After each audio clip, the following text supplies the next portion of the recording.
What are you doing here? I was worried. Things are just different here. You'll get it when you're pretty. There's something about this place. It's not what it seems. You know that feeling when a movie ends and you just sit there staring at the screen thinking, wait, that can't be it, right? That's exactly what happened when I watched Uglies on Netflix. The final scene with Tally walking into her glassy new pretty town apartment, gorgeous new face sure, but that scar still there as if to say you're not done yet. And honestly, that moment didn't feel like an ending, it felt like a setup, like a spark waiting to ignite the next chapter. And if you guys have read the books, you already know it's only the beginning.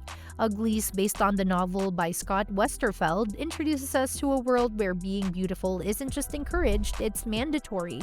Once you hit 16, you're surgically transformed from a so-called ugly to a pretty, complete with brain lesions that make sure you stay blissfully shallow and compliant. It's dystopia masked in glamour, and the Netflix adaptation leaned into that sleek contradiction. But while the story did change some details from the book, like what happens to Paris, the core message stayed intact. Tally Youngblood, our fiery lead, volunteers to become pretty not for vanity but to help test a cure, one that might break the system from the inside, and that's where Pretties the sequel would begin.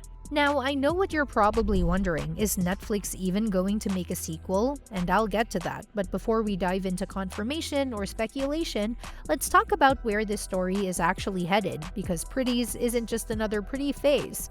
It's darker, it's riskier, and if adapted right, it could be the installment that elevates the entire trilogy into cult classic territory.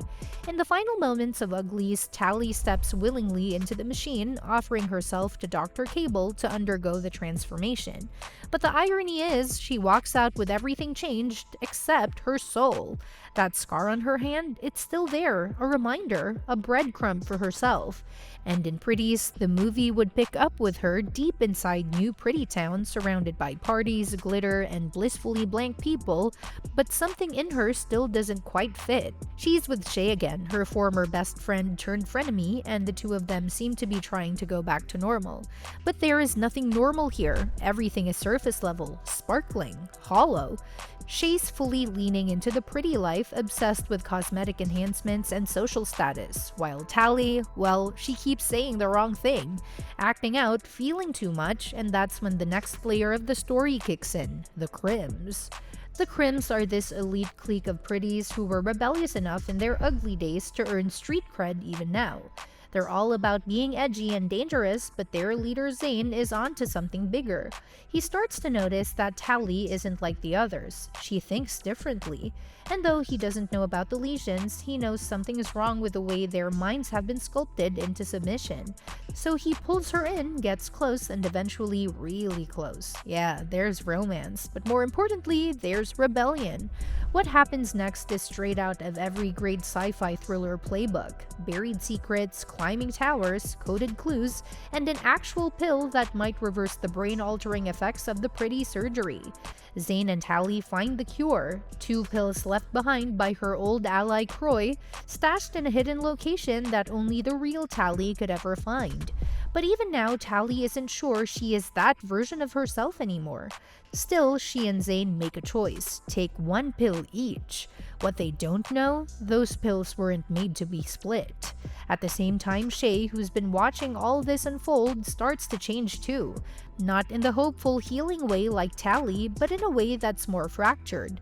Her memories start to come back. The betrayal, the smoke, the way Tally handed over the location of their rebel camp, even if it was unintentional. And Shay doesn't forgive. Instead, she forms a group of her own, the Cutters, a brutal clique that uses self-inflicted pain to bypass the mental fog of their pretty minds. The moment Shay walks back into the picture with blades, scars, and a mission, the tone of the story sharpens. What started as a dreamy aesthetic dystopia starts to twist into something more haunting. Zane, meanwhile, begins to suffer.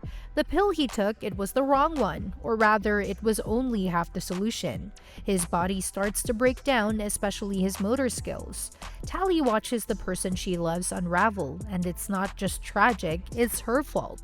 Because she took the second pill, the one that was meant to stop the nanobots, not start them. Which means Tally never actually took the cure. Her clarity, her resistance, it all came from inside her willpower, her strength, the mind that couldn't be muted. And that right there, that's the core of Tally's character arc.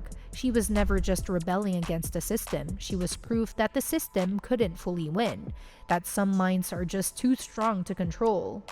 By now, the Krins are all in. They've seen glimpses of truth, tasted the adrenaline that clears their heads, and they want out. But this isn't like escaping from Uglyville. They're tracked, watched, physically bound by high-tech cuffs that can't be removed. So they do what rebels do. They get creative. They steal fireproof gloves, hijack hot air balloons, and use literal flames to expand the cuffs so they can split out of them mid-air. It's wild, it's stylish, it's so pretties. Hoverboards strapped to their backs, they soar over the city limits and into the unknown, aiming for the new smoke, a rumored safe zone where the resistance is still alive. But not everyone makes it cleanly. Tally gets separated, lost in the woods, and when she finally reunites with the others, there's one more surprise waiting. David. Yeah, David, her first love. The one who swore he'd come back for her, and he didn't. Their reunion isn't just the sparks flying, hug-filled moment you'd expect. It's awkward, stiff, because while Tally was falling in love with Zane, David was hiding out in the ruins. He says he had no choice, that it was too dangerous, but the damage is done. Tally has changed, David has changed, and everything is complicated now, especially when Zane collapses. Turns out the pill he took, meant to eliminate the brain lesions, was only half of a treatment. Without the second pill to stop the nanos, they just keep eating. Not just the lesions, but parts of his brain. It's irreversible. Maddie, David's mom, explains everything. She's furious, but it's Tally who breaks. The guilt, the grief, the realization that her love story might now be defined by brain damage and regret, it all hits at once. And then, just when you think things can't get worse, Shay returns. But she's not the same girl. She's been surged into a special, faster, stronger, colder. And she's not alone. She's brought Dr. Cable and the rest of the Cutters. They've tracked the signal that was secretly implanted in Zane's jaw. A trap, and now the new smoke is under attack. While David and Maddie escape with the others, Tally stays. Zane can't run, and she won't leave him, but Cable doesn't want her as another pretty. She wants her as something else. Something dangerous. You're going to be a special, Shay tells her. And just like that, we're set up for round 3. So where does that leave us with Netflix? Well, as of now, there's no official confirmation that Pretties is happening. The critical reception for Uglies was, let's just say, not glowing. It scored pretty low on Rotten Tomatoes, and critics weren't exactly throwing flowers. But here's the catch. Audiences showed up. Nearly 45.6 million hours watched in its first month. That's not a flop, that's a fan base.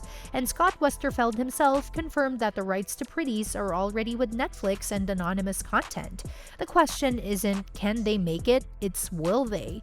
Because Pretties isn't just a sequel, it's an evolution. It dives deeper, hits harder, and if Netflix plays it right, it could be the chapter that makes even skeptics pay attention.